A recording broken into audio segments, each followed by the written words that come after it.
Okay. I call to order the meeting of Manassas Park Governing Body for January 14th, 2025. We have a few changes to the agenda tonight.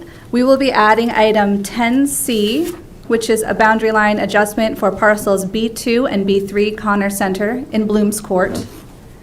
We will also be combining items 7C and 7E. They will both become 7C.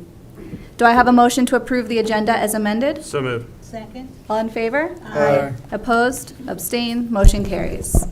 Please join us for a moment of silence, and Councilmember Carrera, will you lead us in the pledge? I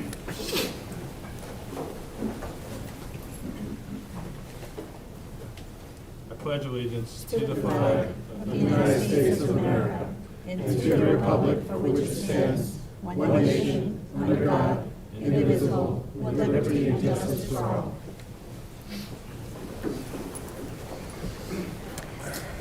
All right, right now is public comment. I understand we don't have anyone signed up. Is anyone here who would like to make public comment who is not signed up? No, okay.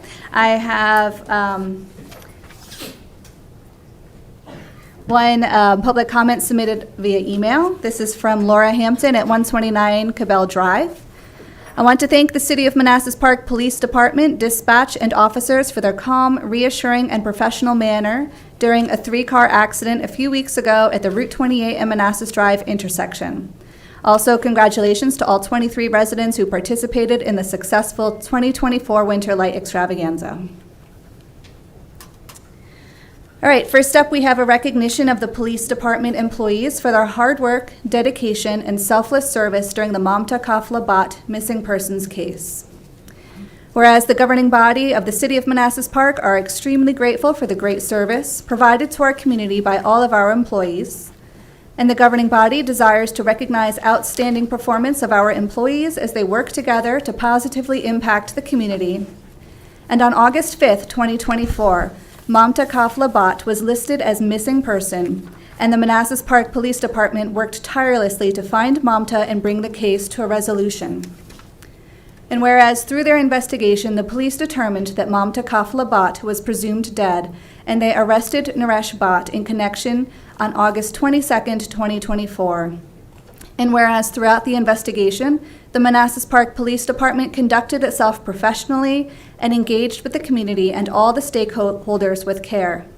Now, therefore, be it resolved that the governing body hereby recognizes the great service and extraordinary teamwork of the Manassas Park Police Department for their hard work, dedication, and selfless service during the Mamta Kafla Bat missing persons case. Do I have a motion? So moved. Second. All in favor? Aye. Opposed? Abstained? Motion carries. If Chief Lugo would like to come up, I will list the names and we'll present the awards.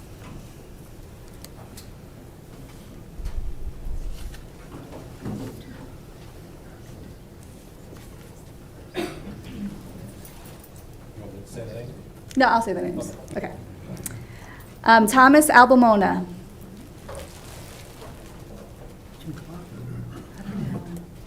Let's hold our applause till the end. Well, we'll clap at the end.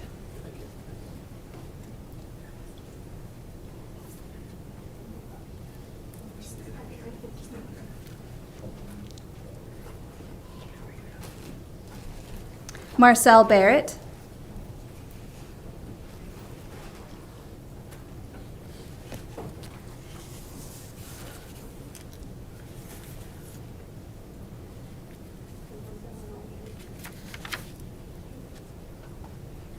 Stephen Loving.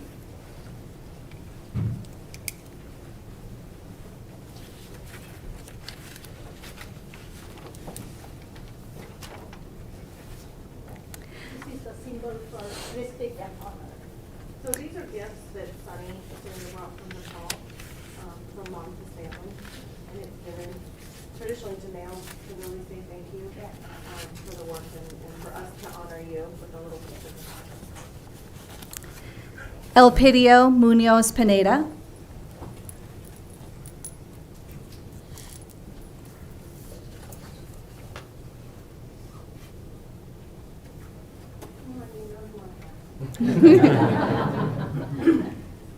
Stephen Oxendine. Okay. Christopher Cease. He's not here. Okay. Joshua Truslow.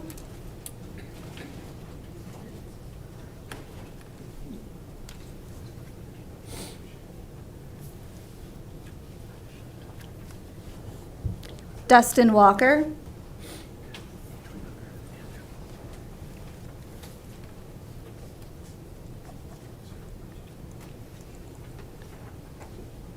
Thomas Wheeler.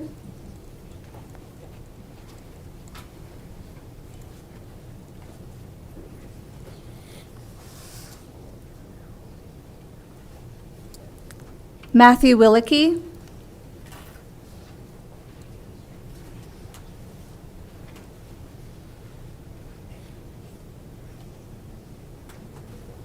Claudia Ventura.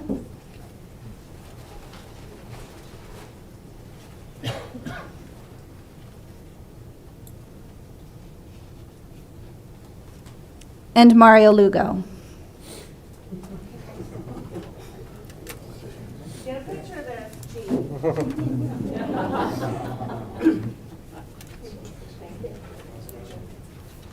I just met Mama's family right before I came here, and they are really thankful. Daughter is healthy, mother is healthy. They are very much thankful to all the community, all the department, and everybody. Thank you. And, you know, some people might say, like, why are you doing this now? We don't have closure. We don't have full justice. And the truth is, what we have is the work that you guys did led us to this place. And what happens now is really out of the control of the police department. But what you did in the midst of Momta's investigation is you kept your community safe. You never jeopardized kids for the citizens of Manassas Park because you were focusing on Momta. And whatever happens in the case, it's never going to erase the work that each of you guys did when it felt tough, when you were getting a lot of pushback, when we first met in this room behind closed doors, and thank God there wasn't a microphone. But the debt of gratitude from Momta's family to you guys, it doesn't matter when we do it, there's no time that's too soon. In fact, it's probably a little bit too late for us to say thank you. So we appreciate you. Please continue to carry Momta's legacy on. The fight for justice continues. But you know what? The love that's come out of her story will continue way beyond whatever happens to the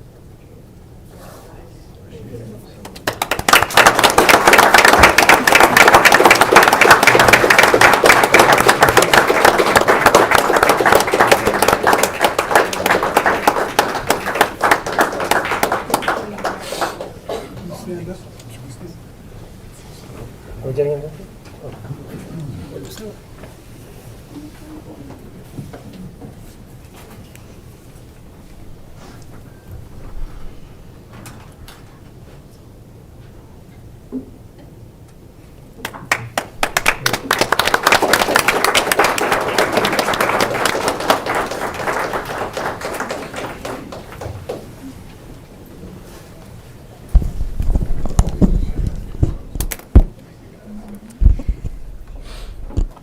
Next, we have recognition of employees of the City of Manassas Park for years of service.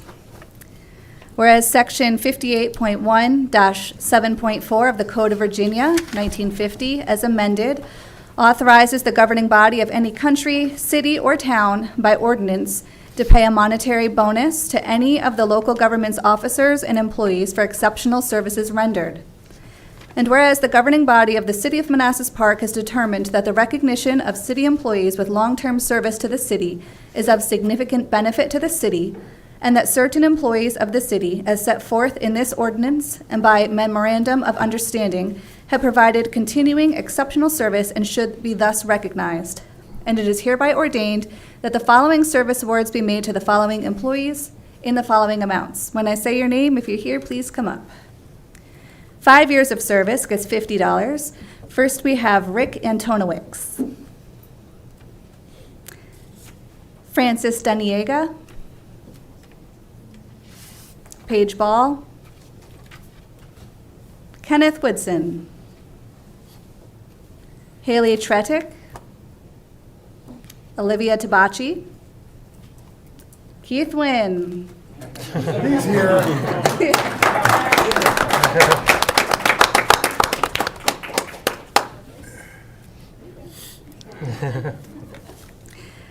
Michael McMeer.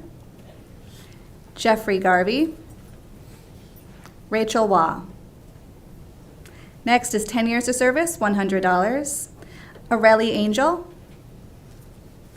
Carlos Solsol Melky. 15 years of service, gets $150. We have Jay Swisher.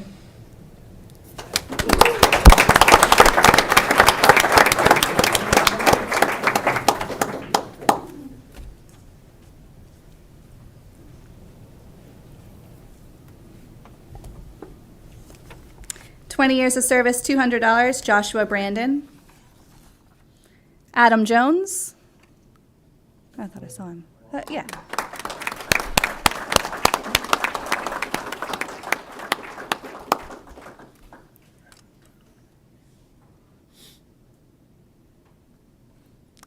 Stephen Loving.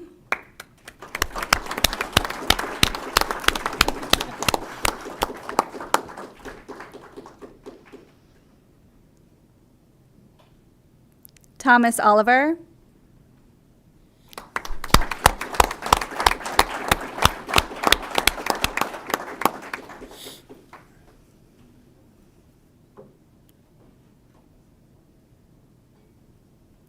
James Roberts.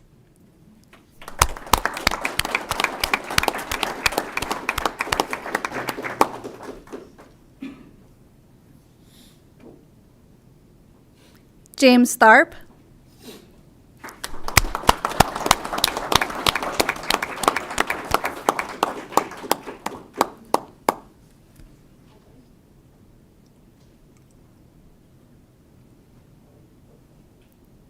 Adrian Tibbs.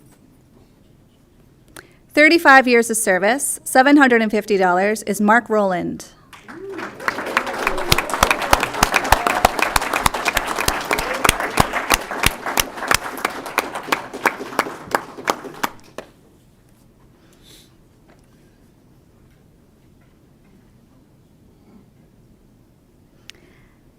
And 55 years of service for $1,500 is Lana Connor.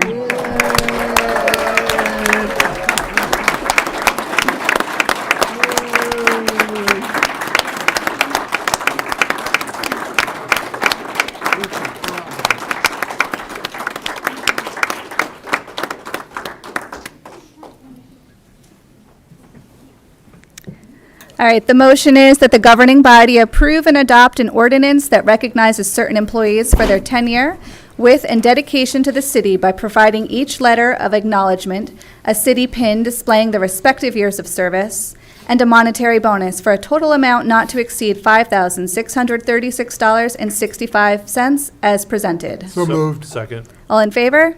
Aye. Opposed? Abstained? Motion carries. Do any of the department heads want to come up and say a few words about their employees? Okay. Moving on. Well, I'll say a few things. Okay, Yeah. great. Well, to the employees, thank you for your service. I mean, Lana, one question, why? You don't need to answer, I'm just joking.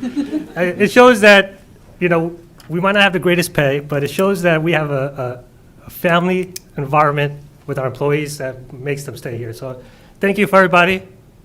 And for the chief, I know this was a challenging case, and the long hours, the dedication that your team did throughout this time shows the commitment to the city. So thank you again. And keep doing the good work. You're here. Great. Thank you. Next, we have a proclamation recognizing the Manassas Park Marching Band and Color Guard for their outstanding achievement at Manassas City Christmas Parade. Whereas the Manassas Park High School Marching Band Cougars and Color Guard represent the spirit, talent, and dedication of our community through their exceptional musical and artistic performances. And whereas under the inspiring leadership of Mix Molly Brolaski, Director of Bands, Mrs. Christina Schenk, Assistant Director, and Miss Anna Lowry, Color Guard Director, the marching band and Color Guard achieved a momentous milestone at the Manassas City Christmas Parade. And whereas the Manassas Park Marching Band and Color Guard were awarded with the prestigious Chairman's Award, earning a perfect score for their captivating and flawless performance, bringing pride and recognition to our city. And whereas the dedication and hard work of the students, directors, and supporting families reflect the values of excellence, teamwork, and perseverance that are hallmarks of Manassas Park. Let us all applaud their success and continue to support their endeavors as they inspire and elevate the cultural and artistic spirit of Manassas Park. The motion is that the governing body approve a proclamation that recognizes the Manassas Park Marching Band and Color Guard for their outstanding achievement at the Manassas City Christmas Parade as presented. So moved. Deb? All in favor? Aye. Opposed, abstained, motion carries. Unfortunately, the marching band couldn't be here tonight, but Councilmember Amaya will be passing along the reward. Thank you for, oh, we have one more. Winter Lights Extravaganza certificates. So I don't know if you want to read the names and then have people come up that are here, and then I'll just hand them those certificates and then we'll take a picture. Sure. Do you have the list of the names? I do not. Give us just 1 second. Found it. All right. Tim Stover, Brad Hutchins, Jeremy Witz. Yes. Yeah.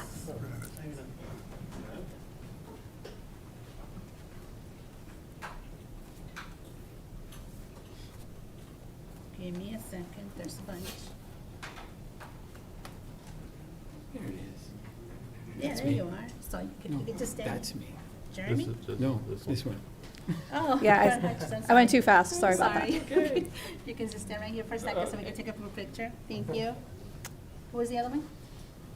David Michael, Kevin Petak, TJ Strickland, Melvin J. Escamilla Riviera, Marinka Gadzikowski. Oh, sorry, I'm going way too fast. Yes, you are. I will slow down. Give us a second so we can take a picture. Just stand right here. Thank you. Lizbeth Gutierrez, Laura Hampton, Jason Moore, Just stand right here so we can take a picture. Paola Orleana, No? Lucille Schneider, Myrna Melendez,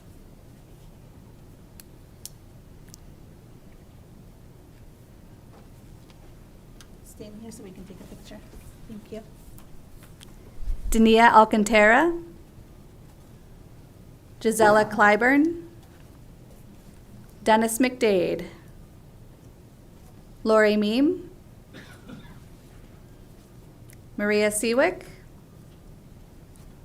Chris Hine,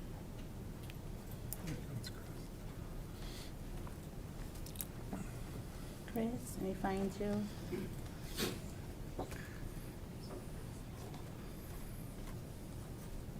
Chris, where are you? Huh.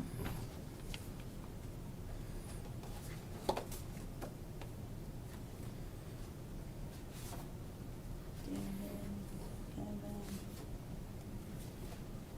Marika.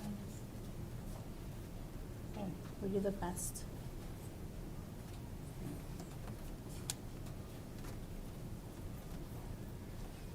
There you go. I'm sorry. Next. Nizith Antara, and lastly, Boy Scout Troop 1372. Ms. Cyberling, would you like? And then you want to get up and take a picture of it? Yes. Okay. Did we already move this? Oh, wait, yes, we. Oh, which was this? Nizith Antara. Oh, sorry. Too fast for me. There you go. Thank you. Oh, I don't need a motion. Yeah. Thank you so much for your participation, and hopefully you guys do it again this year.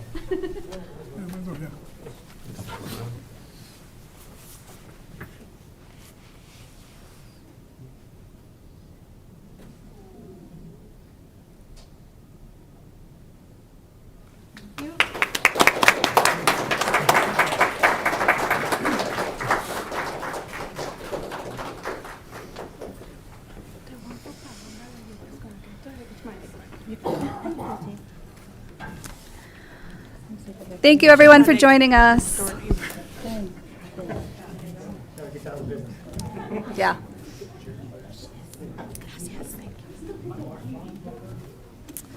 All right, tonight we have a special presentation. We have introduction of our new city manager, Mr. Carl Cole.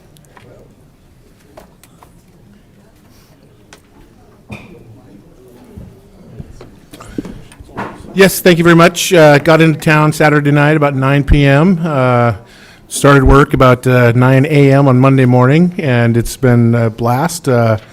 My belongings are on a truck somewhere between Seattle and Minnesota at the moment, and my wife and my dog should be here Friday. So really excited to be here. I've met a lot of really cool people and learned a lot about the city, probably about 5% of what I need to know, but looking forward to doing the work and getting to know everyone and making this one of the greatest places to live in Virginia. So thank you. Thank you.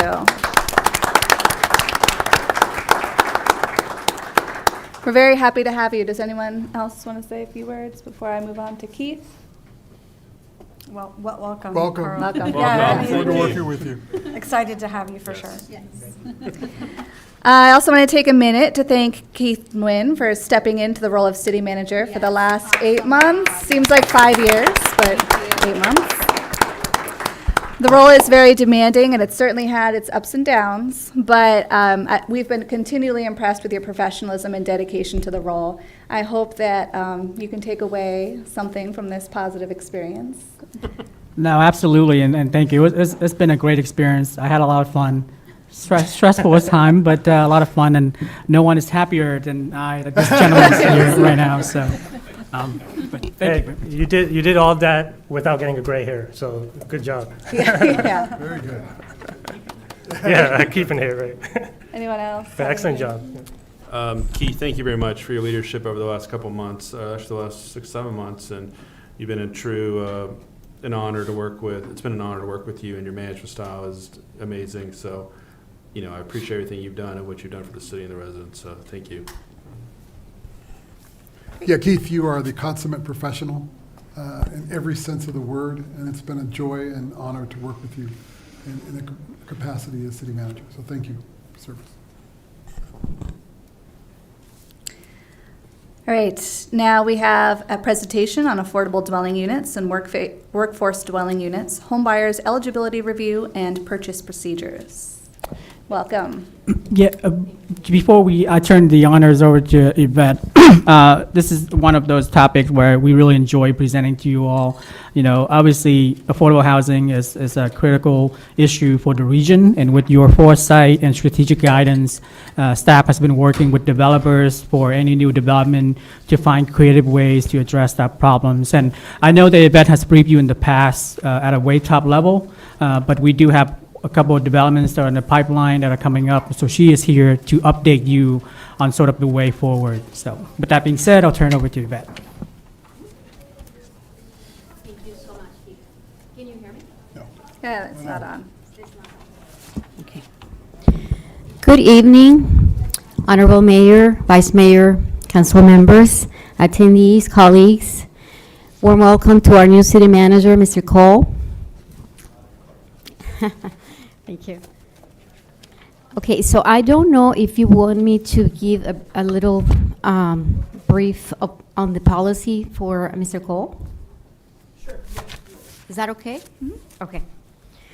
All right, so let me go back to the beginning of the presentation. And I don't think, Kelly, I don't think you have that, but I have that, the slides here. Okay, so Mr. Cole, back in September of 2024, the governing body adopted a committed, attainable for sale housing options policy for the city of Manassas Park. And the purpose of this policy is to provide affordable housing in the city in the form of affordable dwelling units, or ADUs, which I'll be using in this presentation, and workforce dwelling units, WDUs. So the ADUs are provided for households that earn less than the 70% of the area median income, or AMI, And just for reference, the area median income in the Washington metropolitan area for 2024, it's 154,700. So 70%, we're talking about 70% of that figure. Sorry.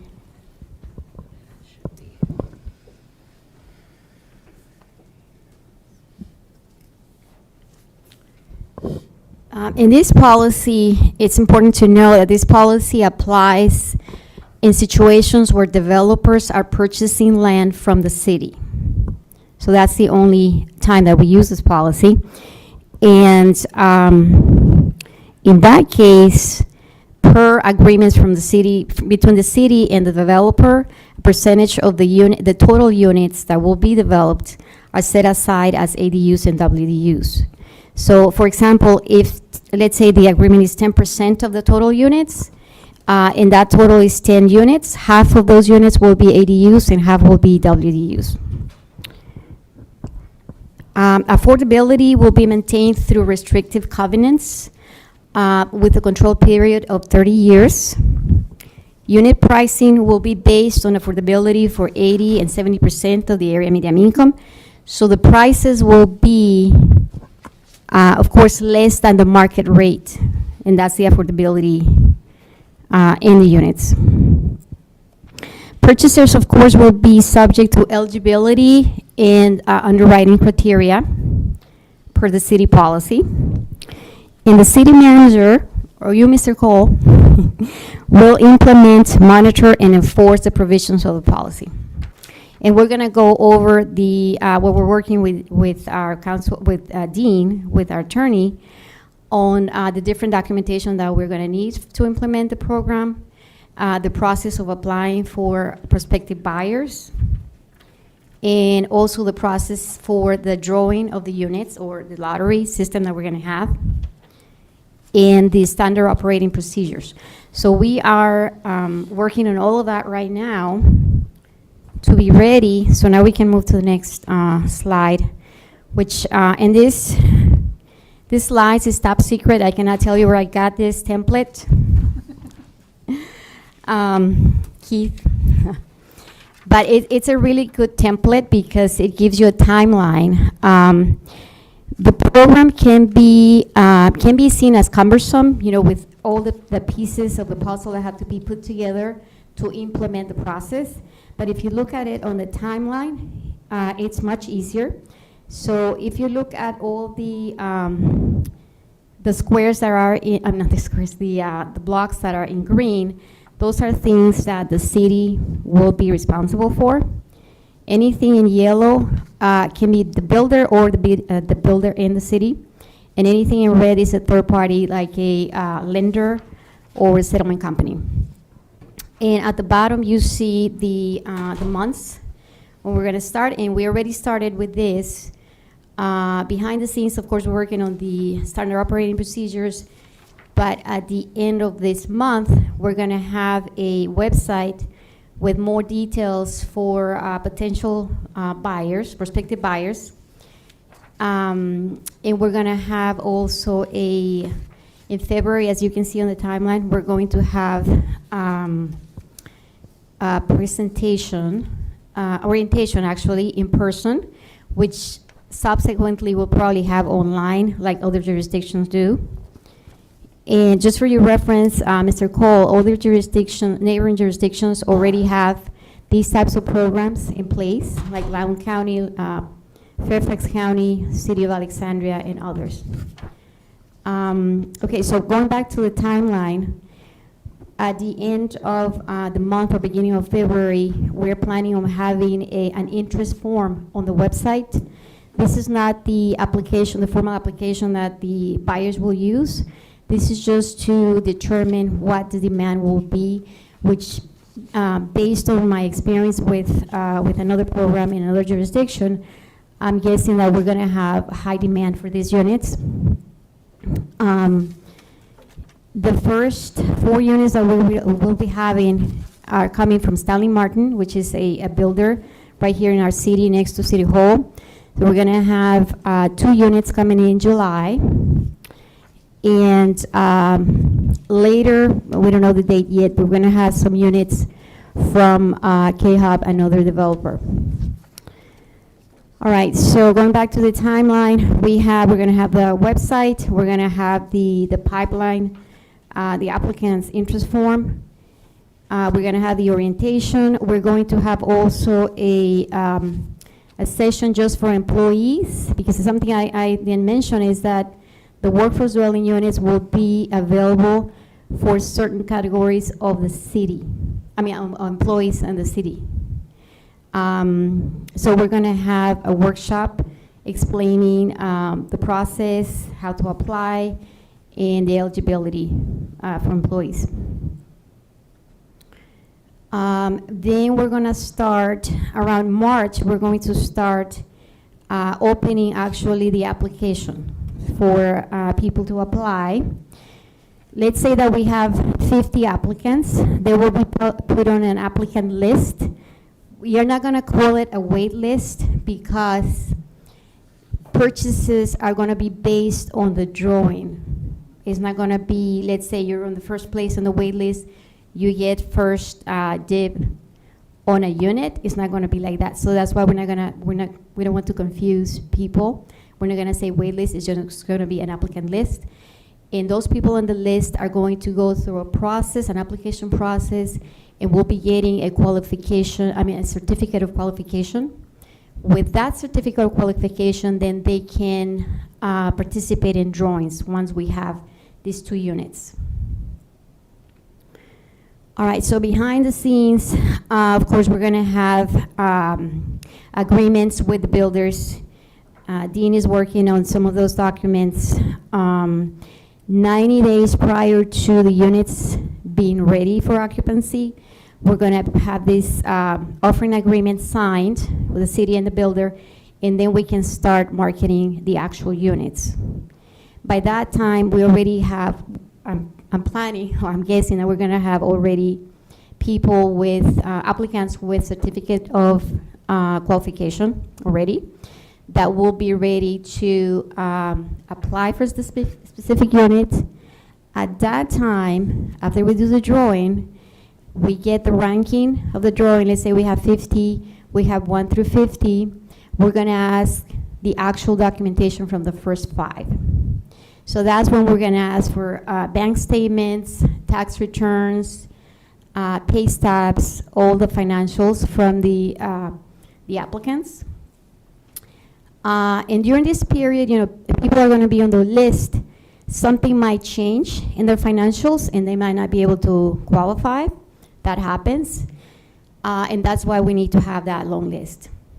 Okay, but let's say that everybody qualifies, and we have the top 2, then they can go ahead, write a contract with the builder, go through the application process for the loan, and then go to settlement. After settlement, the title company will record the deed and the covenants, which is very important to keep these restrictions on the properties. And then after that, we will put those units, any units that are sold, on our database. We'll put it on the database, and then anybody, let's say somebody buys the property in July, and next year they want to sell it for whatever reason. They're moving up, they're moving somewhere. Then that property will be put back for sale. We'll put it on our website, and the cycle starts again with that property. Any questions? No, start with. Yep, my question is on the resale side of things. Like most of these units, the occupant, knowing that it's they don't want to invest that much money into the house, the concern then becomes the maintenance. So when they do try to sell it back on the market, they don't make any necessary repairs. Will that dictate the price then in the future sale, or? There's going to be, during the first 30 years, the control period is going to be 30 years. So if someone stays in the property for 30 years, let's say 29, and they want to sell, then there's going to be a control price. The control price is going to be based on the initial sales price, and then for every year that they stay there, the system, or, we'll put a formula there for them to get, and we're still talking to Dean about, how we're gonna do this. But let's say, for example, it could be 2% per year that will be added to the control price. So, following your question about maintenance, what we would do is, there will be some standards for the maintenance of the property. So let's say someone calls us and says, I want to sell my property. Okay, so our team is going to go to the house and do what's called a quality inspection of the property based on the HUD program, making sure that the main systems are working. AC, water heater, all the plumbing, electrical work, and that's just us. There is a training actually for that. I am trained because I work for another jurisdiction, so I'm trained to do that. But anybody working on our team can take the training again. I can take it again, or someone could take it. And then, so that will be put in the guidelines as well when somebody purchases. It's going to be in the covenants as well. So who pays for that? Say after 20 years, we need a new HVAC system. The homeowner or the Okay, city? so the homeowner would have to fix it. Okay. And what I saw in another jurisdiction where I used to work is that if there was something that wasn't working, let's say the AC wasn't working, then in the contract, just like any standard contract, real estate contract, you'd say the owner has to prepare the following. There will be an addendum for inspection. And sometimes the owners did not have the money to do that. So you would put, you do another addendum that some money would be put in escrow by the title company, and then they would fix it before or after the sale. I'm good for now. Yeah. We've got the lottery system. Once the lottery is done, the 1 through 50 is ranked from a random drawing, and the first 5 is selected. And let's see, out of that 5, there are 2 qualified people to buy the 2 houses that we have here. When we have other homes come on the system, what happens to the 6 through 50, the names? Do they have to reapply and go through another lottery? Yes. Or is that a fixed set? In other words, you'll draw 6 through 10.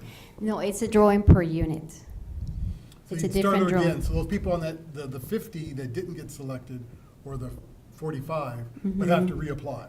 Correct. They would have to enter their name in that next drawing. Thank you. Yes. Any questions? Yeah, what entities are involved in the selection process? For the drawing, it's just the city. Just the city? Just the city, yes. The builder will not have anything to do with selecting the purchasers, anything with eligibility or anything like that. Okay, We will provide that information to them, and they will just do the contract and sell. thank you. Yeah, this is the bad way of putting it, but we're sort of like a matchmaker, really. We have eligible participants based on the criteria that we will establish, whether it's income-based or trade-based, et cetera. And then the developer will have a supply pool that they will let us know. And this is really a planning factor than anything else. They like us to start to market it prior to the units coming online, because obviously any month that there's no occupancy, that's a lost month for them, right? So a little bit of this is kind of communicating between us and them to match supplier to demand. So Clarification, just for the audience Yes. edification. We're not putting people's names in a fishbowl and drawing them out. We're going to use a random generator on a computer to do it That's professionally. correct. Is that correct? Yes, we're gonna use the best practices from other jurisdictions. For example, Fairfax County uses Yardi, which is very expensive. And Yardi is not even for homeownership programs, it's for rental, was designed for rental, but they have done some tweaks to the system and they use it for homeownership. However, everything that we've done here with the city, we have consulted with other jurisdictions as well. We didn't do it by ourselves. with Fairfax County, with Alexandria, with Loudoun County, with all the directors that run these programs. So I consulted with Prince William, who is, has their affordable dwelling unit ordinance. I don't think it has been adopted yet. But of course, they are looking at the software as well. So they chose Neighborly. It's one of the software packages that they can use. And I also checked with Loudoun County. They are using an in-house software, but they are changing to Neighborly. And then Arlington also uses Neighborly. So we're going to use Neighborly. You'll probably be getting a request for funding for it. It's not that expensive. It's not in the budget, but it is. And we might have some funds from another grant that we had for something else that we can reallocate for it. But we definitely need the software because we have to document everything that we do. We might be even if we don't get audited, we need to document everything. Every step has to be documented electronically. Yeah. Thank you. Yeah, you're welcome. Any other questions? Yeah, back to the resale question. Yes. So they buy it for, say, 200,000. After Mhm. a certain amount of time, then they have to sell that unit for the same price If they want to sell it, yes. with the 2% increase you mentioned? Yes. So like Actually, let me just explain. In Fairfax County, for example, they use the CPI, the Consumer Price Index. Yeah. So depending on what the economy is doing, that increase can be anything from 0% to 5%. It doesn't go above 5%. Right. So that's how they do the increases, and they put that formula in Yardi, in that software. So when anybody comes and says, I want to sell my property, we used to go to Yardi, you go to Yardi, and there is a place there where you say this home, the address, the control price that was sold originally is right there, and then the system does the calculation. Okay, so there's no profit or profit sharing if there is any. Now, if the owners stay there more than 30 years, let's say 30 years and 1 day, and they want to sell, the restriction of living in the property, that's another thing that I didn't mention, that it has to be owner occupied during the first 30 years. After 30 years, they can rent it out if they want to. And also, if they want to sell, they can sell it at the market rate. Any profit has to be shared with the city, 50%, 50-50. 50. And that, per the policy, is going to go to a housing trust fund that we had to establish. The other thing is that during the 30 years, the property taxes are based on the control price. After 30 years, the taxes are going to go up or down, whatever, whatever the market is doing, it's going to be based on the market rate. Okay. So is the contract being worked on right now, or do we have a draft yet? What Dean is reviewing right now is the offering agreement.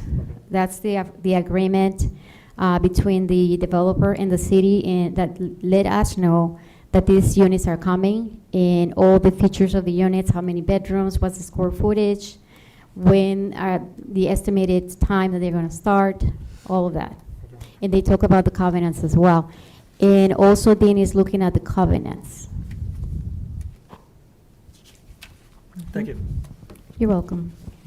And then I'll just add one last comment. So these units are going to be built just the same, even though they're obviously operate at a very competitive rate. But just for residents' awareness, the builder is going to build it the same, just like every other unit in that development. It's just a really great benefit for those that qualify. And really, we have 4 for Stanley Martin. We're going to have 9 for KHOF and future development potentially. And so you're making a real difference in people's lives for 20, 30 years. And that's really it's a testament to you all, your leadership. So. Right. That's another thing that I would like to mention. Yes, these units, we use the best practices again, so they will be dispersed throughout the development. They're not going to be all clustered in one corner of the development. The features are going to be just like the market rate, and the owners are gonna be, are gonna have access to the amenities, parking and everything, just like everybody else. Thank And you. the developer is aware of that, that Oh, all the yes, the unit definitely. is supposed to be the same as every other unit? Yes.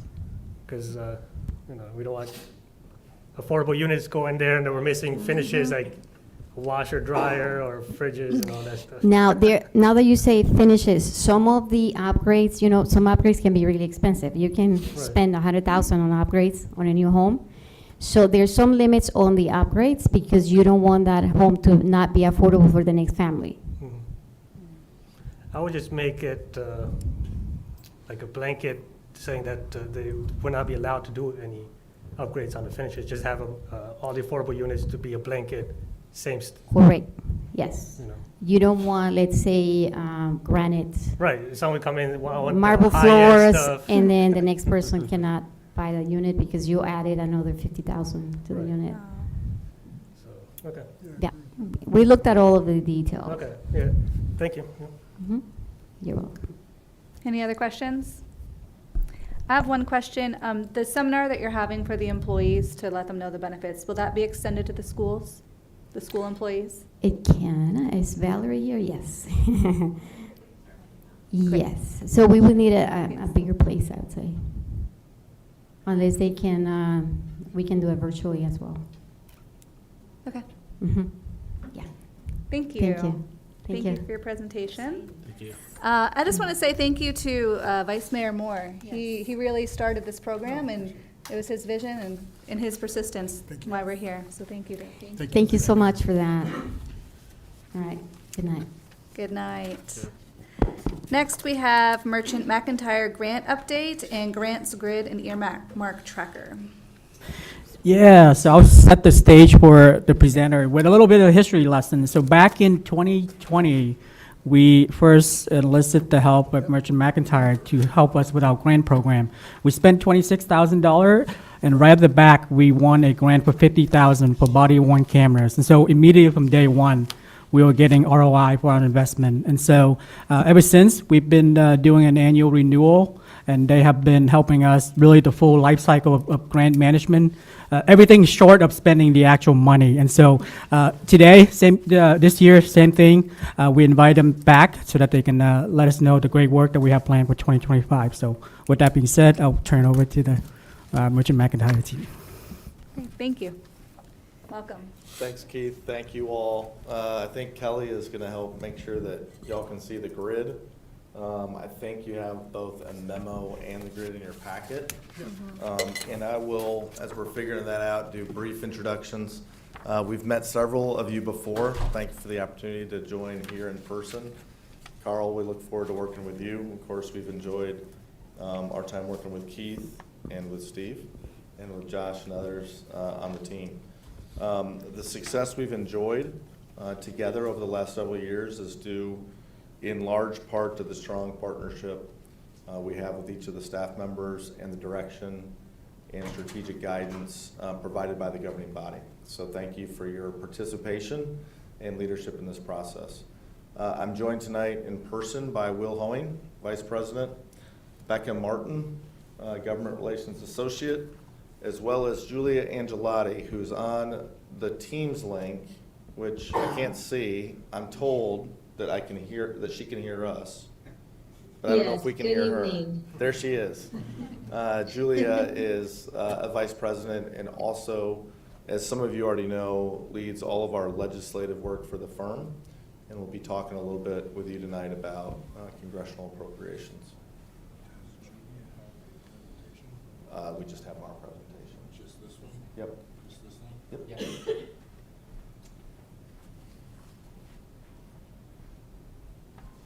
Okay. Okay.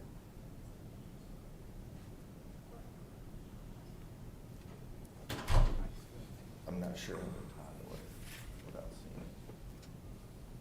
Sorry, I'll just give it.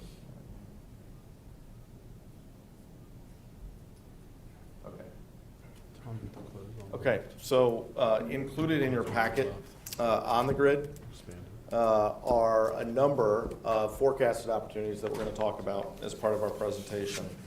And as I mentioned before, Julia talking to us about some of the opportunities around congressionally directed spending, better known as earmarks. But as we do that, in large part for better context for the governing body, but then also for the new city manager, we wanted to provide a list of those grants that we've applied for and or won over the last several years. I apologize, I'm trying to manipulate this. If you look at your packet, you'd see this grid. The yellow grants or programs that we've won. The gray projects are applications that were submitted but not awarded. And the projects you see under 2024 are those that are still pending. The result of our partnership over the last 4 years, the investment you've made in Merchant McIntyre, payments you've made to us, as compared to the grant awards that we've been able to achieve together, has resulted in a nearly 25-to-1 return on investment. We're proud of that. It's a testament to the partnership and the dedication of the staff and the leadership of the team. And as we've talked with the team about over time, we feel strongly that there's more to be done. There are infrastructure needs, community development, public safety needs that federal grants can play a significant role in supporting. And so we'd like to make sure that we continue to obviously achieve results, but also to drive that return on investment even higher.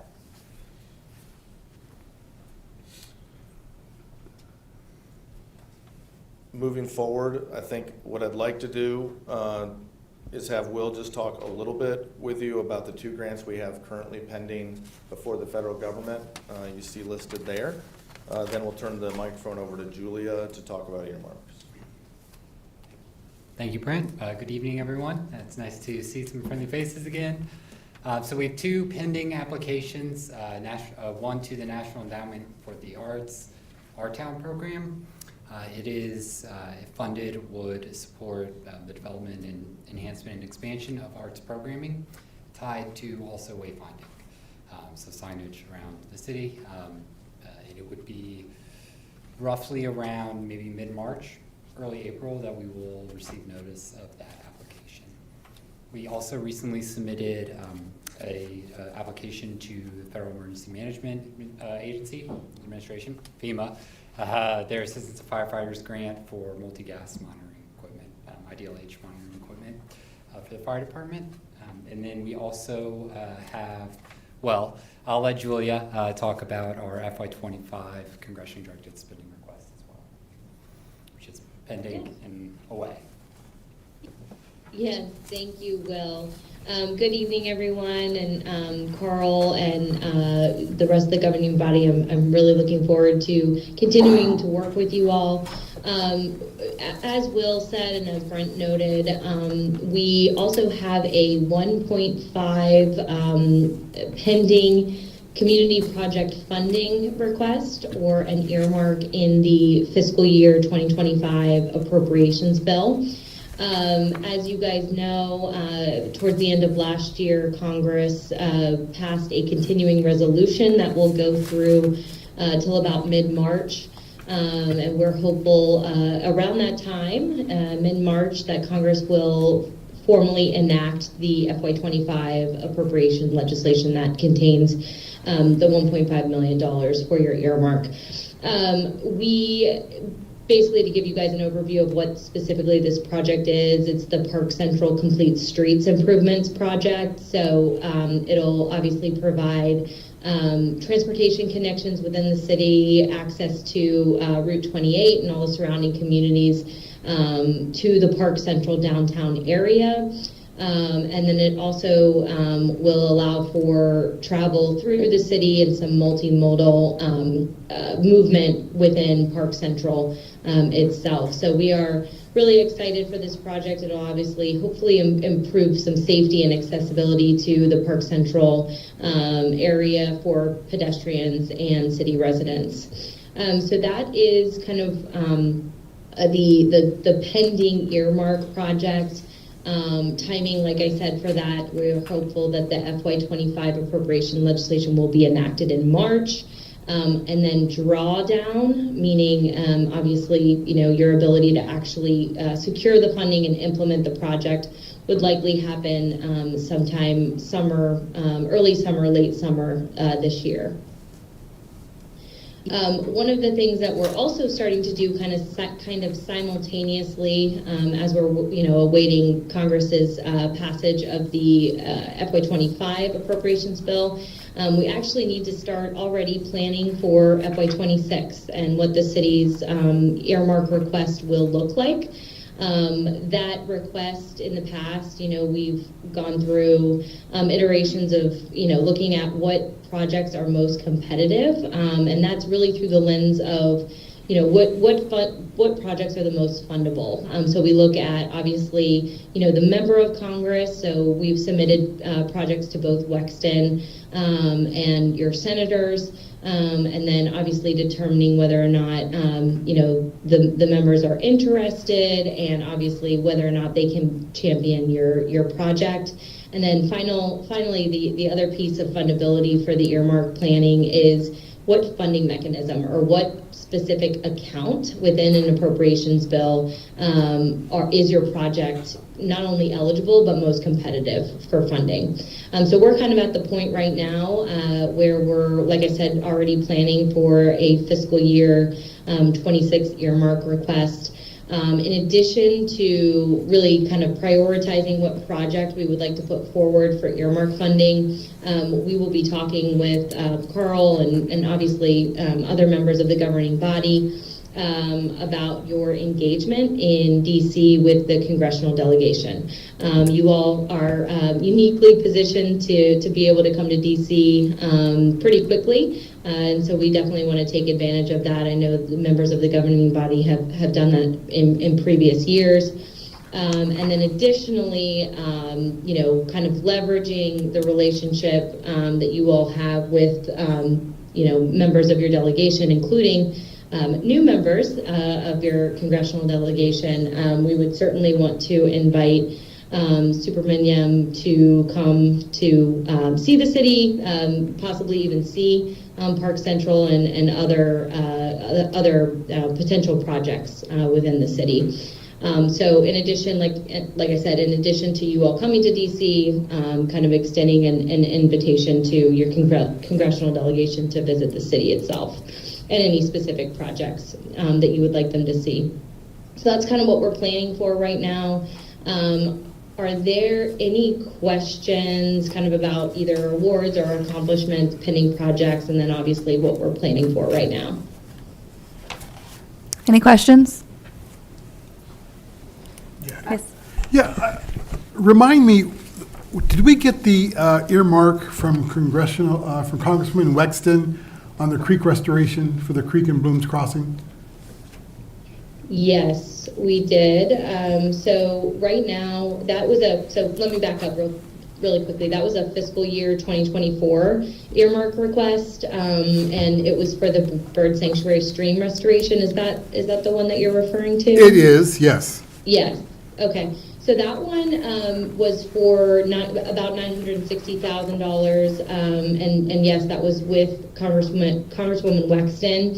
It's kind of in progress right now, to my knowledge. We've been working with staff to engage the EPA, which is kind of the agency that has the account that we applied into, and where you would start the drawdown process. So I believe, and Will, you can kind of, jump in here if you have anything to add, but I do believe that staff has contacted folks at EPA, kind of, working through some administrative and logistical items, and then you all should be, readily implementing and drawing down those funds. So Keith, from our standpoint, where are we on that project? The actual, project? The actual restoration? So, Alan, you want to take this one? Yes, Do you mind coming up to the mic? sure. Thank you.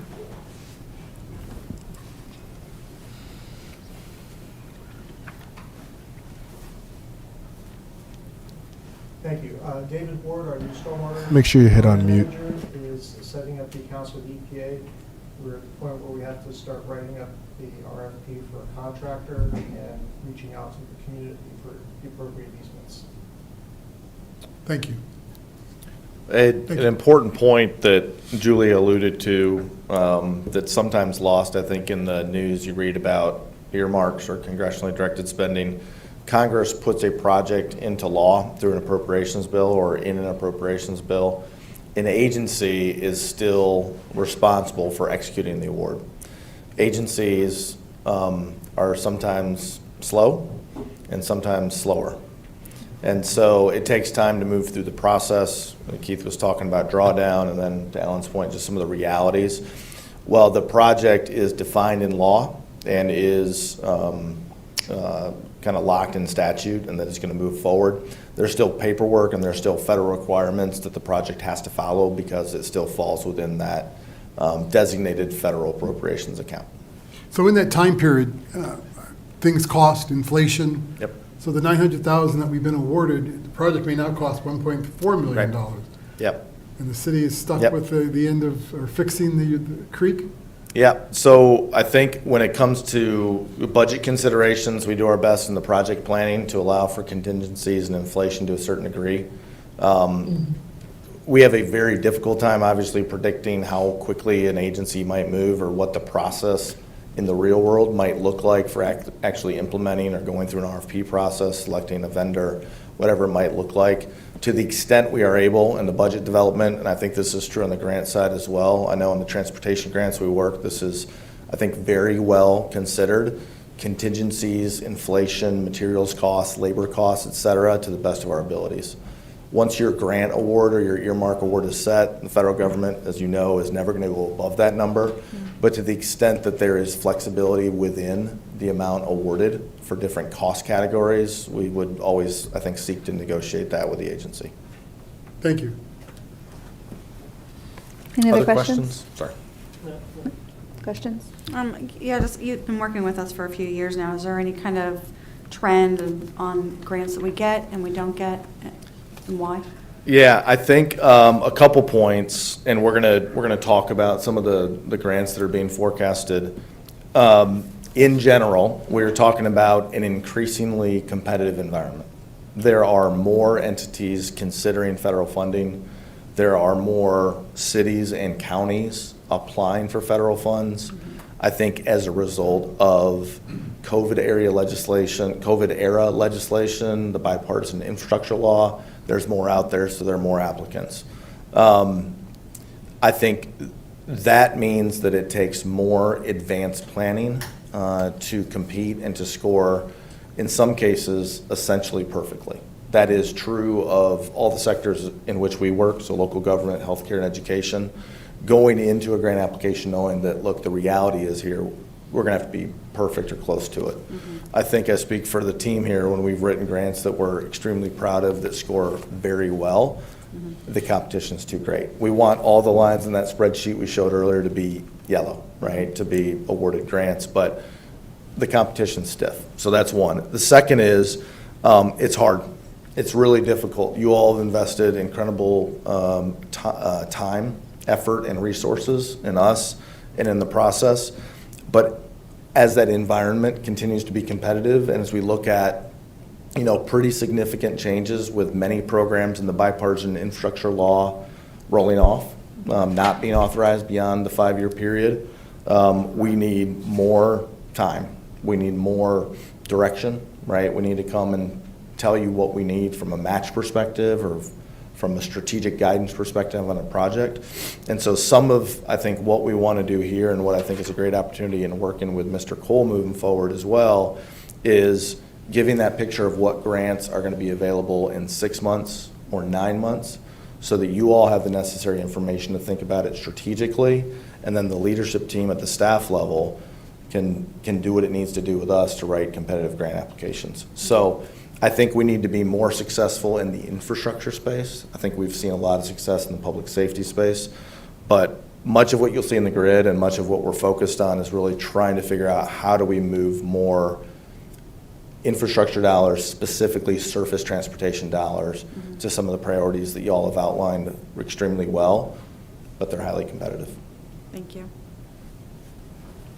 So to that point, Yeah, go another ahead. question? Go ahead. Sorry. So I'm going to attempt to manipulate the laptop again, bear with me. So to that point, what we've put, I think, in your packets, and then what we're eager to receive additional feedback on, continue working with the team, and then Carl, with you, as you are beginning your service here, is to take what we know is coming down the pike and shown in the grants grid and begin to identify and select those grants that we want to move on in calendar year 2025. At the top of the grid you'll see what Julia talked about in detail, which are the congressionally directed spending opportunities. Earmarks were available for many years, and then they went away for about a decade or so, and they came back. We have taken advantage of them coming back, and we continue to plan to do so. A great funding opportunity we need to continue to take advantage of. After that, you'll see several, certainly not an exhaustive list at this point, but several examples and specific opportunities in the transportation space. We've had some success in safe streets. We've had also a grant loss. And I think our hope is that with another solicitation this year, we'll have more opportunity in that grant space and others. Many of these we've talked about in detail, and many of these that we would, I think, like to consider for this calendar year based on some of the priorities that have been outlined, but then also in further conversations with the city administrator and staff. At a high level, I'll let Will talk about just some of the public safety grants, some of which we've seen success in, but we have a section dedicated just to those public safety grants that we forecast for this year as well. Thank you again, Brent. So I'm not going to, like Brent, go through all of these in detail.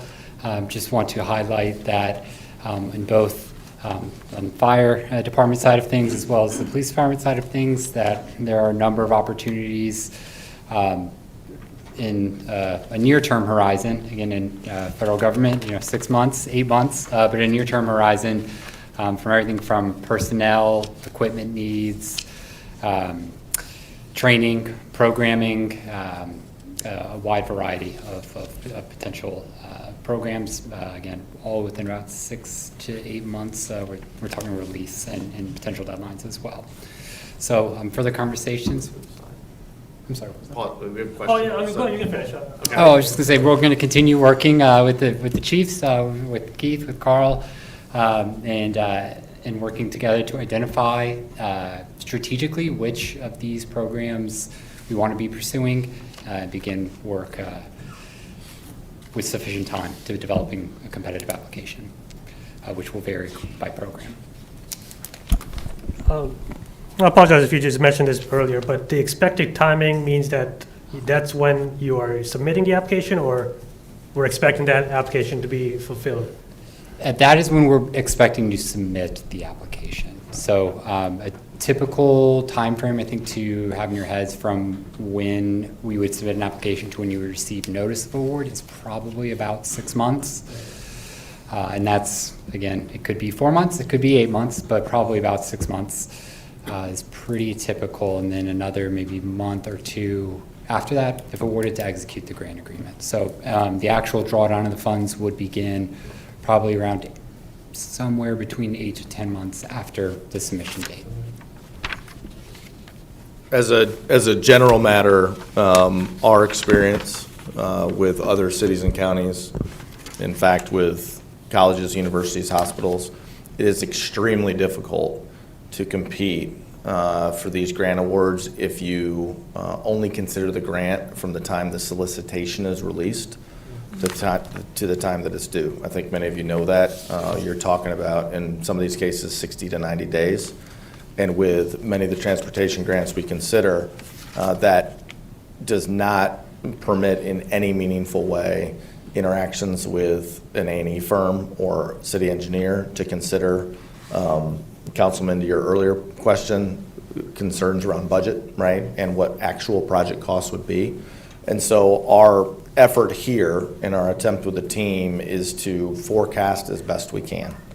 And so that is a result of sometimes relationships with agency staff, knowing what programs are in appropriations bills already and what have been authorized and will be released again. Sometimes we're just good at Google and looking at grants.gov and knowing what's coming out next. But our attempt to try to extend the time frame so that the application development is a little bit more reasonable. Well, that makes sense. To follow up with that question is like, say the agency awards the grant money, we were not awarded.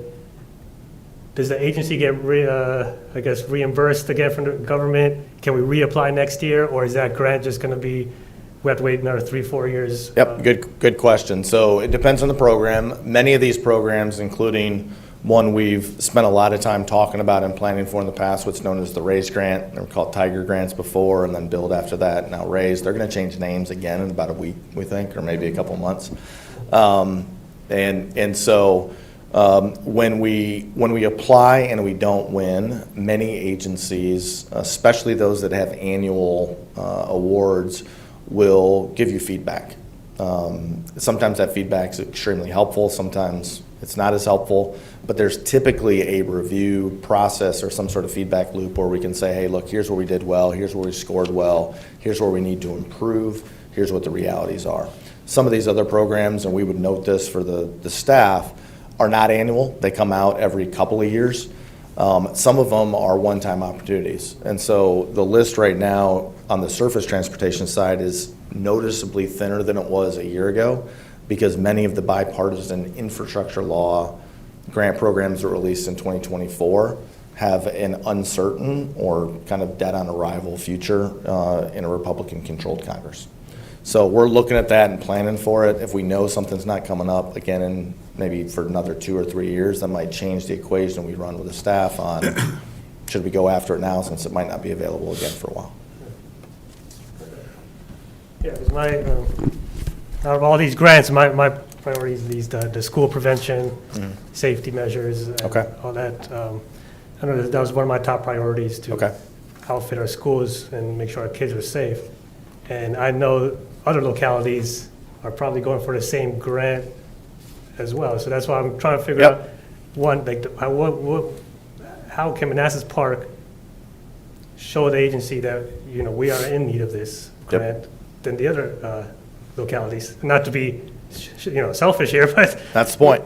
Yeah, no, that's the point. So that's why we're here. So the feedback. So I'd welcome additional. So I'll address that, and then I'd welcome additional feedback on what do you want to see and priorities. Certainly, I think the staff does a great job of articulating what you all discuss and decide on a weekly basis, so we have a good perspective, but it's always helpful to hear directly. So additional feedback like that is appreciated. Our job is to write grants that win, right? And so you've invested substantially in us. We think we're pretty good. We're not perfect, but our job is to write an application that scores well enough to win. Part of that is articulating need. Most of the grants we work in, the first section you write is going to be need. How do you demonstrate what that need is? And then we think that not just because we're good grant writers, but because we think we know how to maybe help you pull the right data, maybe because we've given ourselves additional time that others haven't, that our budget development or our sustainability plan or our work plan might be better than others. In that increasingly competitive environment, we could be talking about the difference. Winning and losing could be a difference of maybe 98 versus 99. So how do we get to the 99? That's what we do, and I think a big part of that is having an additional 3, 4, or 6 months to do all that work and not rushing it, and that might set us apart in certain ways. Did you have more to present? Did you want to go through it more? Or are we up to questions now? I think we're in the questions in the feedback section, if that's all right. Okay, great. So do you have anything to follow up? Vice Mayor Moore? Yeah, one strategy that might be helpful, and I'd love to hear your response, is, right now we're going it along as Little Manassas Park. What about if we collaborated with our sister city, Manassas, or some other Prince William County and do a joint grant? Isn't it helpful to be joining forces with other folk to make this more strategic? It can be. I think it's a great question, and it's a great point. And I think certainly with a few recent examples, that's exactly what we're doing in some areas. I think Steve Hall in particular, and the relationships that he holds in some of the transportation projects and with his counterparts in other places have led to applications that probably would not have been competitive if the city of Manassas Park was going it alone. I'm thinking about ATIP certainly. Now, those don't always work, right? That just because you collaborate, right, doesn't mean you're necessarily going to win. And the more cooks in the kitchen, the more complicated it can be. And so it's certainly a question, I think, that we consider in some of these grants, in particular on the surface transportation side. But the challenge frequently is how do you get multiple city governments to move when there have to be votes taken, right, and match commitments contributed to and project plans put in place. That is not a reason not to do it. But it is a consideration when we look at a grant. Do we think we can win this one by ourselves? Does Merchant McIntyre have examples of where it succeeded for cities like Manassas Park in a grant like that, going it alone? Or do we think this is one where we need to go along together? There are a few, like I said, where we have seen that success because we've gone together with the county or some of those sister cities. My other question, thank you for that answer. Yep. Excellent. As Councilmember Gervais said, my priority is a SAFER grant that we received in 2022. I believe it was $3.5 million, which allowed us to hire some much-needed firefighters. I believe it expires in 2025. How likely is it that we will receive that grant again? Do most agencies receive multiple years on grants like the SAFER grants going forward? For me, it's very critical for our city. Well, timing there is also perfect because that solicitation for that program is going to be posted any day now. To answer your question directly, typically those awards do not continue to go to repeat entities. It's not to say they don't. But we essentially are going to be we're going to have to be approaching this upcoming round as if it were a blank slate, or as if we were starting anew, essentially. Back, anything else to add? Did I miss any Are you part of the going to question? go after it even though we've had it before or been awarded? That is currently our plan. Okay, Yes. okay. Yes. All right. Oh, absolutely. Okay. Yes. That is currently our plan, at least. Obviously, don't want to say that without approval from you all and city leadership, but that is absolutely our plan. There are various competitive considerations that we'll be working through with Chief Soper and his team and y'all as well. So timing there is perfect. Yeah, Councilman, I would offer maybe one point distinction that I think Will was alluding to. Some federal grant programs, your participation in a grant application and your ability to show that you are a prior awardee allows you to access additional points that an entity that isn't a prior awardee can't access. It gives you a leg up. So in a SAFER grant, they don't do that. In some education grants, you see this with school systems that have, you might have heard of TRIO or Upward Bound programs. If you are a prior Upward Bound awardee and you apply again, you have access to 3 or 5 points that someone who is applying as a new project applicant can't access. SAFER doesn't work like that, right? And so we don't, just because we are a prior awardee, doesn't give us a leg up necessarily. We have to, from Will's perspective, start from scratch. However, most grants have in it an organizational capacity section or a demonstration of how you are going to spend the taxpayers' dollars the right way, which is where we'd lean into your experience working the program before. Yeah, I think the prior council was under the assumption by staff and others that we were guaranteed to get the SAFER grant another 3 years. So that's really disappointing to hear that our consultant is telling us otherwise.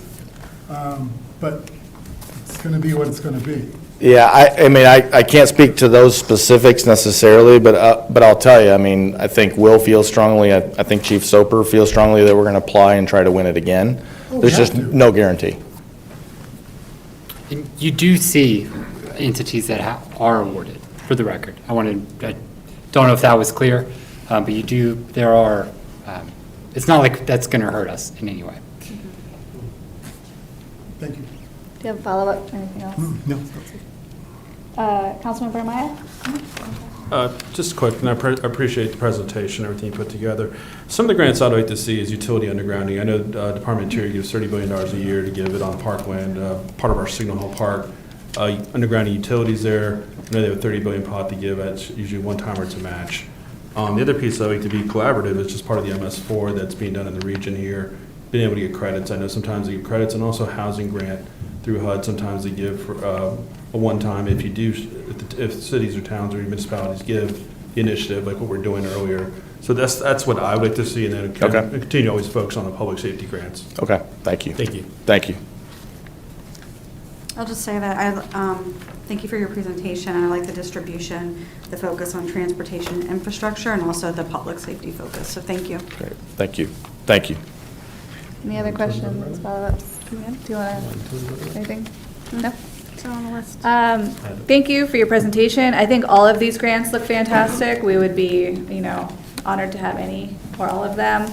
I look forward to staff analyzing them and deciding which ones have the best match type situation, and I'm sure staff can come with you. Yeah. Well, thank you for the time tonight. Thank you for your continued investment in us. We feel very strongly about succeeding even beyond where we've seen success thus far, right? You need to continue to run programs we've talked about in the different areas, and you've got a great team on the staff side leading it, and we're obviously excited, Carl, to be working with you moving forward, and to really be focused on some of those additional opportunities or additional areas that you'd like to see more grants in. So thank you for the feedback. Thank you for the continued opportunity and your time tonight. Thank you. Thank you. Thank you. All right, next we have the update on the National League of Cities Warranty Program. Yeah, so to set the stage with this, we briefed this one a long time ago. If you remember, sewer lines from a private resident to the sewer main, there's two parts. There's a private part, responsible by the owner, and the public part responsible by the city. And this is a warranty program that provides some protection should the owner choose to do so. And we had this on here for a long time. We finally got the legal paperwork done, and now Alan's going to update you on kind of next steps.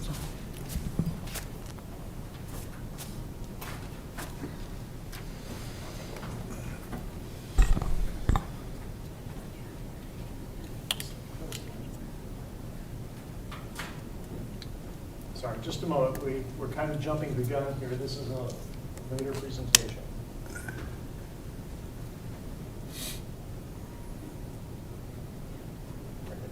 Thank you. Good evening. My name is Alan Riley. I'm the city's engineering services manager, and I'm here to give just a very brief update on the National League of Cities Warranty Program, which covers both sanitary and water services to individual homes.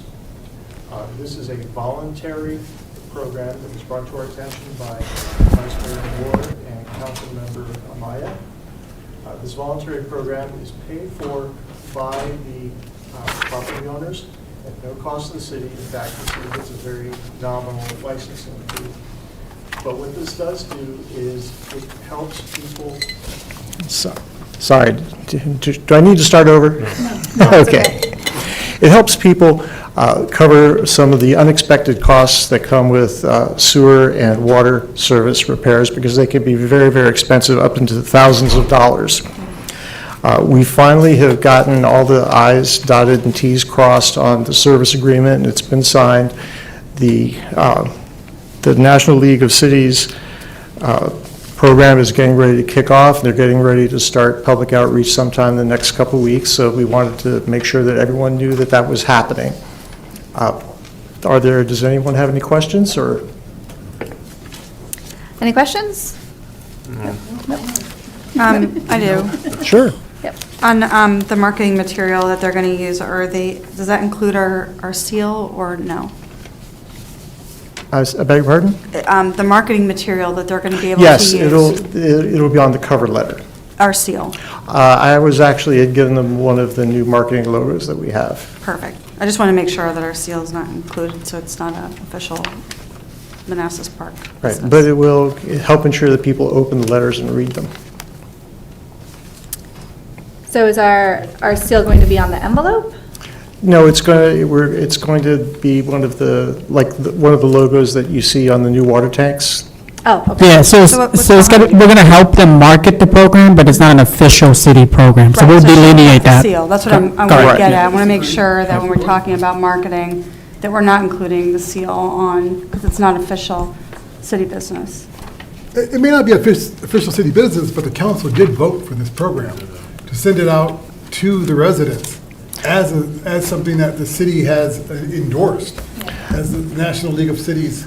That's and true. Meetings that we took place with. The Maybe you could state that this is not an official program of the city, but we are marketing it. And it will be on the Council city. did vote for it. And it will be on the city's website. Yeah. Also. But, and yours truly will probably be fielding the occasional call because it'll have Manassas Park on it.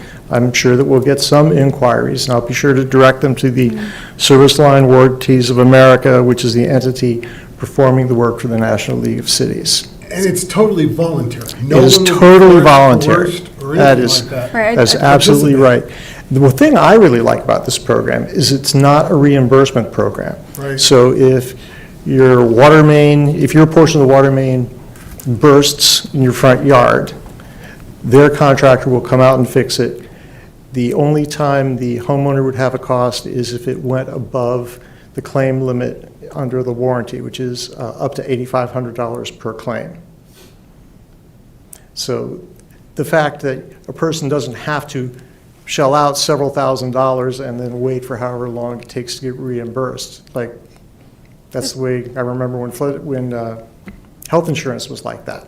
I just want to make sure that, again, just making sure that our seal is not on it, so it's not official, it's like a property tax Well, or something that's I due. disagree. I think it should be on it. We voted to support this program. But it should be made clear that it's not an official program. I think what Councilmember is trying to get at is if we put the city seal, then we're kind of taking that burden on the city as well if something bad happens, right? So Yeah. if the contractor messes up, we have the city logo, now guess what? We're liable as well.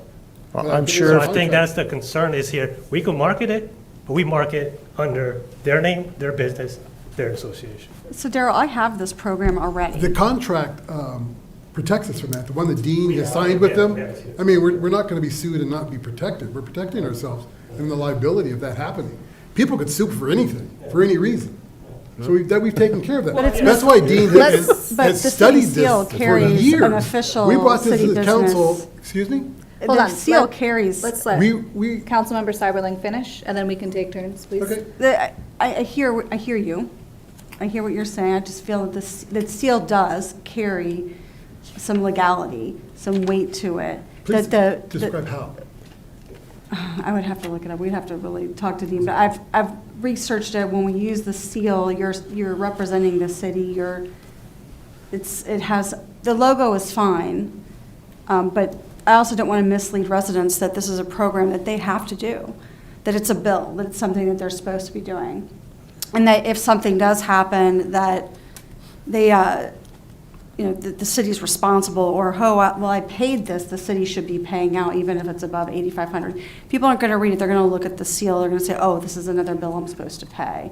So the logo is fine, it's misleading when you put that seal on. It looks like property tax, looks like real estate tax. It can be very, very misleading. This is insurance, this is optional. Well, let me agree. Let's go ahead and then, we can take off the seal, so long as we have the city logo. The little this tree is the one there, that I gave them. And then Yeah. Manassas Park. That's what we were planning on using. That's is- what yeah, we're planning. okay. That's what I Use the thought. logo. Yeah, Okay. it's the seal. Councilmember Carrera, did you have something? No, I was going to agree with Mr. Moore. I think I understand the concern about liability, but we've discussed it in here back and forth, and we discussed it. So as long as we have language, unfortunately, if people don't read it, you have to read your language. I mean, that's how a contract, that's how everything works. You have to read. So, I mean, that's what I try to do at least. So I agree with Vice Mayor Moore, but I'm okay with either way.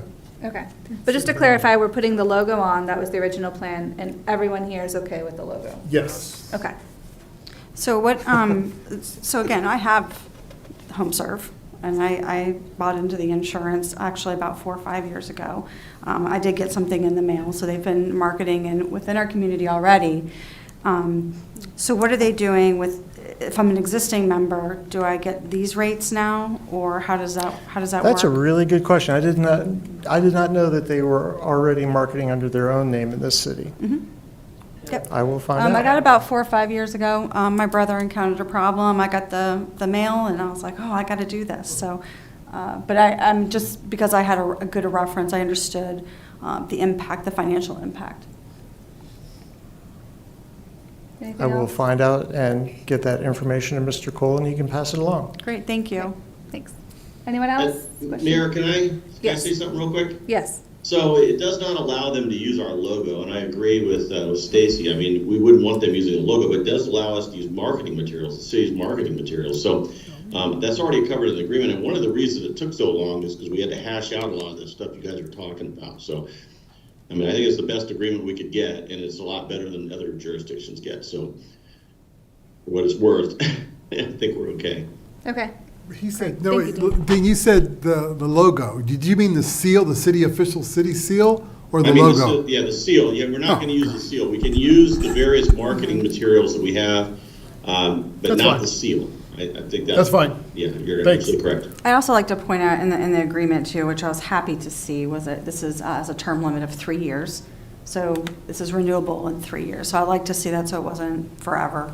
So this is a great, try it out, see how it goes. Great. Anything else? Thank you. Okay. Thank you, Alan. Thank you. All right, we are up to the consent agenda. Tonight, the consent agenda includes resolutions of support for grant applications, FY31 Congestion Mitigation and Air Quality Program and Regional Service Transportation Program, and that the governing body reappoint Dr. Michael Beckett to serve on the Planning Commission for a 4-year term that will expire on December 31st, 2028. Do I have a motion to approve the consent So moved. agenda? Second. All in favor? Aye. Opposed, abstained, motion carries. FY26 budget calendar and guidance to city manager.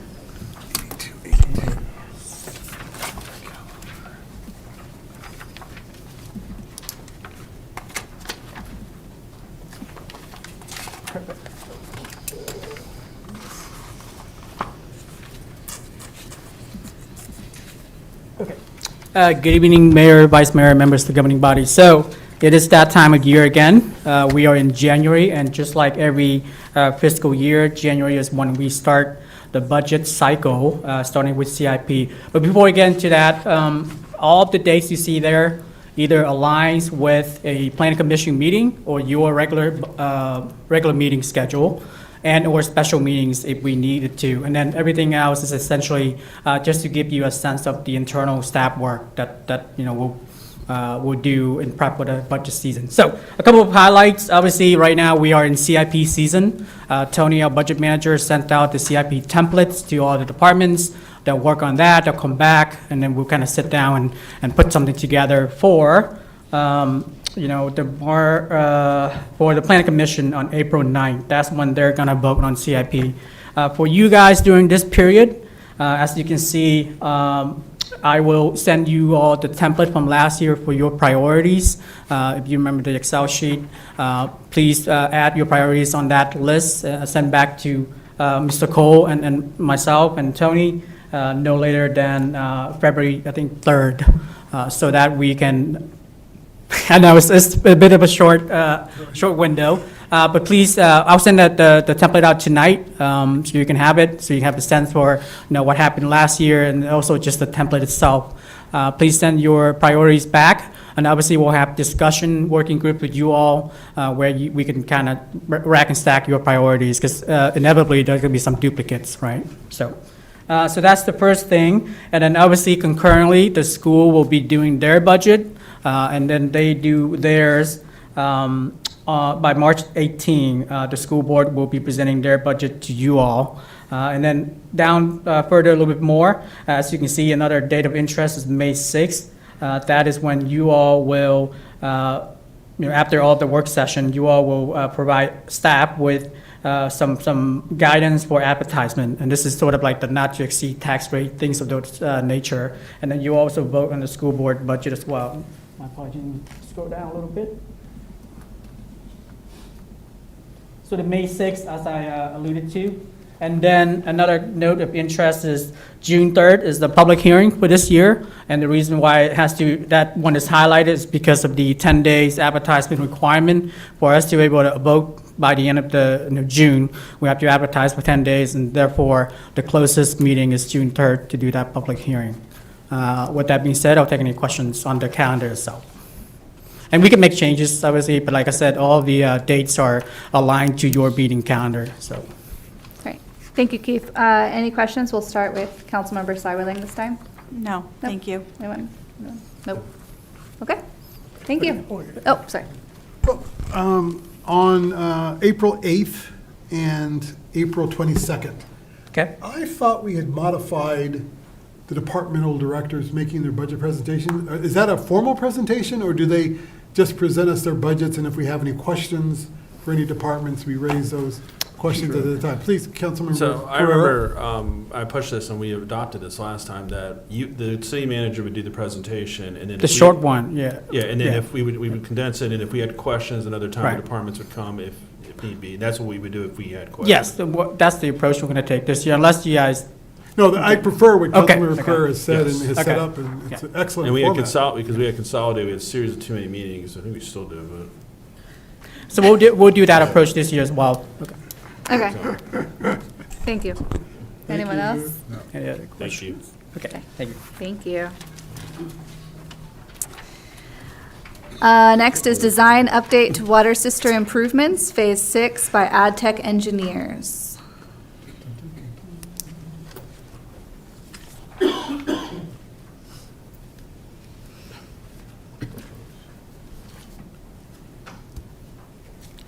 Just give me one moment to.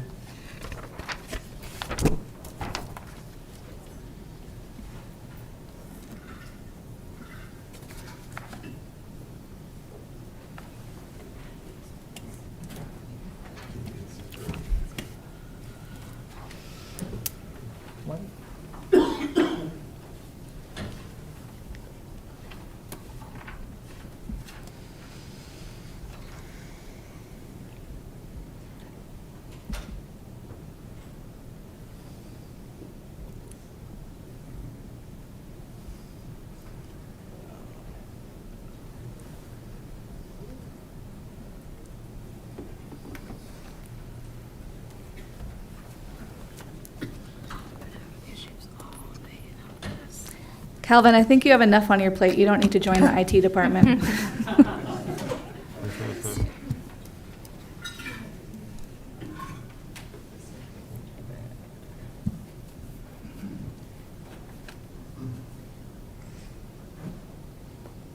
Perfect.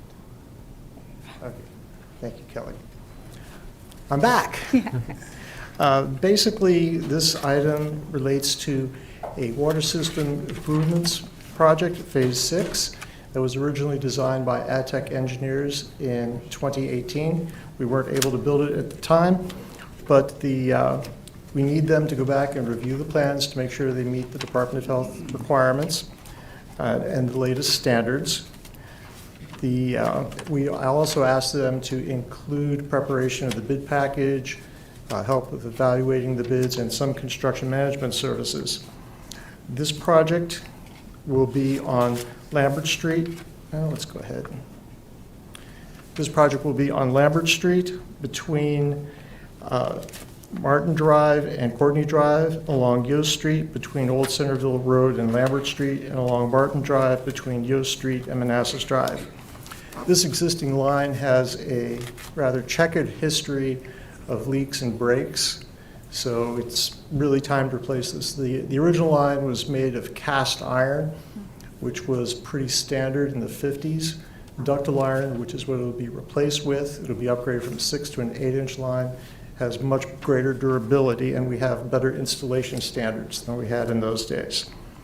The bid from AdTech. Their proposal was for $30,035, and we included, their proposal was $26,135. We have an optional $3,900 if we need to do modeling for the Department of Health, for a total of $30,035 and a 10% contingency of $3,003.50. Now, when we call this Water System Improvements Phase 6, that kind of begs the question, what about the other projects? So we prepared a separate map showing that this is all of the other water main improvement projects. These were mostly designed in the early to late 2000s, and I can't find anything to actually tell me, but I know that the increase in main size would improve fire flows, and I believe this was mostly related to when the city transferred from well water in the western side of the city to water being supplied by the city of Manassas. Are there any questions? Any questions? No. No. Thank you, Alan. Thank you.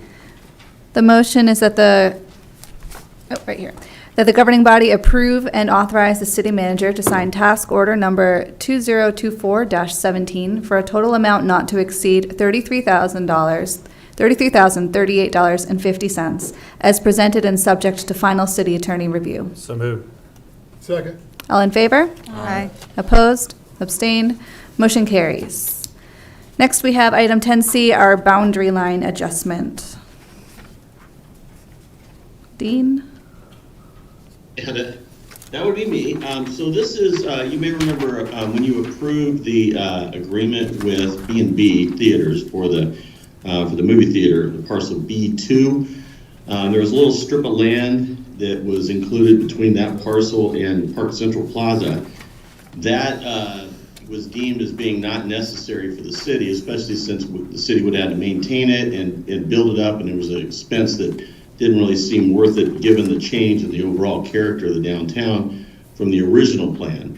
I was directed to prepare a deed and to have a plat prepared. Those have been uploaded to the website as additional items for the agenda. You should have received a copy of that in your email. We can try to pull it up if Kelly has it readily available. Otherwise, it's just, all it does is just dissolve the boundary line between the two parcels immediately north of Park Central Plaza.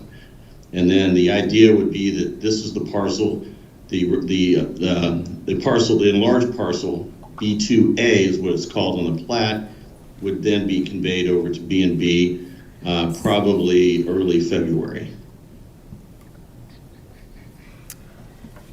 Okay. Do you have any questions? Any questions? Start on this side. This side, really? No. Nope. Nope. Okay. There's no questions. So the motion is If that, that's the case, oh, I'm sorry. go ahead. You got the motion. I was just gonna ask, what the motion would be, but I forgot I sent that to you. You did. The motion is that the governing body approve a boundary line adjustment between parcels B2 and B3, Connor Center, Blooms Court, and authorize the mayor to sign the deed and plat of boundary line adjustment as presented and subject to final city attorney review. Moved. Second. All in favor? Aye. Opposed? Abstained? Motion carries. No. Thank you very much. Thanks, Kelly. We have arrived at our second public comment time. Is there anyone who would like to make public comment? Nope. All right, city manager reports. And we're going to start with the Prince William Chamber of Commerce Business of the Year recognition. For my fellow council members, this will be held on February 27th. Please mark it in your calendars. I hope many of you can consider attending. February 27th. Keep that date in mind, February 27th. It's at Fox Chase Manor from 6 p.m. to 10 p.m. Is it the 27th or 22nd? The 27th. Yes. Yep, so February 27th, 6 p.m. to 10 p.m., Fox Chase Manor. I will make sure everybody gets the address to that. It would be nice for us to make a presence. There wasn't much of a presence last year. I'd like to see a big one this year. We have it. The attire is formal, black tie, optional, but they do pretty much dress quite formal there. It's the city choice for a new business award for Little Bowl. That is one that the chamber is going to present. So we've got her registered for that. That's pretty much it. It's just called the Prince William Chamber Business Awards. When you do get there, you can be like me and come a little late and park in the trees, or you can come early and park in a good spot. There is reception area prior to you going into the awards area. So you stand outside, mingle, talk, have a drink, and then they'll direct you to go in for the actual dinner and the awards. Do we need to RSVP? I'm sorry? Do we need to RSVP? We are going to find out. The mayor is going to let me know who all is going to come so that Alana and I can go ahead and purchase the. Yeah, so staff will buy tickets for the winner, the city's winner, plus one, Plus and then, GB members, and then our staff representative. Yep. Okay. So if you're interested in coming, email me, CC Melissa, Lana, and Kelly. Yes. CC everyone. Yes. Okay, it's a grand time, so I hope to see more people out this year. Right. Thank you. Thank you. What? I got a question. Oh, sure. Oh, sorry. Yeah. So moving forward, I mean, is there like criteria that like the business needs to check off that we, should be like nominated if we're nominating a business? Such as being in business for at least 1 full year, or this much outreach to the community, this great reviews, or like what's the criteria for being, or is it just an open nomination, or? Sure, great question. We don't have anything codified, to your point. We can certainly get together with staff, but all of the winners that we have nominated thus far have contributed significantly to something. So like, for example, I think a couple of years ago, when, I'm going to butcher this, Wind River Chimes, yeah. They, donated a lot of food and money to the fire department, and then did a lot of stuff with them. And so there's always, we try to put the call out to staff. Have you worked with a vendor or a contractor, whoever you in Manassas Park that you want to nominate, and we kind of, rack and stack them. But we don't have anything, codified. So. Thanks. Any other questions? Queries? All right. Thank you. No? Thank you, Okay, Melissa. Thank you. Is there anything else for manager report? Just a quick note, so we all use some stuff, GB specifically, some gear, updated photos on the wall. But right now, we may ask GB, after this meeting is concluded, we're going to take a group photo for the website. So that's it for me. Okay, we'll do that photo before we go into closed session, which we'll do right now. Closed meeting. Dean, would you please read us into closed reading? Yes, I recommend that the governing body go into closed meeting to consult with the city attorney regarding a specific legal matter requiring the provision of legal advice by the city attorney pursuant to paragraph 8 of subsection 2.2-3711A of the Code of Virginia. So moved. Second. All in favor? Aye. Opposed? Abstained? Motion carries. We'll take the photo, and we'll take 5 minutes, and then we'll convene in the back room with Dean. Good job, guys. Made that I short. know, that was good. Good job.